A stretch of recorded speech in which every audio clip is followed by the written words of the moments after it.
On va confronter les simples vagues de surface aux véritables courants profonds. Alors, pourquoi les indicateurs que tout le monde utilise échouent-ils lamentablement à cartographier le vrai risque?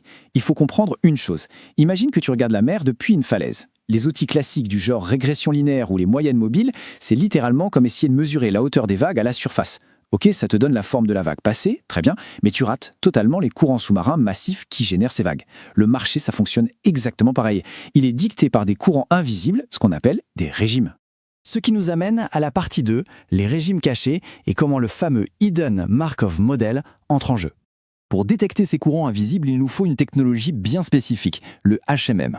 Et l'histoire de ce truc est juste folle. Ça n'a absolument pas été inventé pour la finance. Dans les années 60, la NSA l'utilisait pour décoder les signaux radio-cryptés des soviétiques. Ensuite, bam, dans les années 80, ça devient le moteur des systèmes de reconnaissance vocale. Dans les années 90, on s'en sert pour le séquençage de l'ADN en biologie. Et c'est seulement dans les années 2000 que les ingénieurs l'ont balancé sur les marchés financiers. Donc là, on parle d'un socle mathématique d'une robustesse absolue.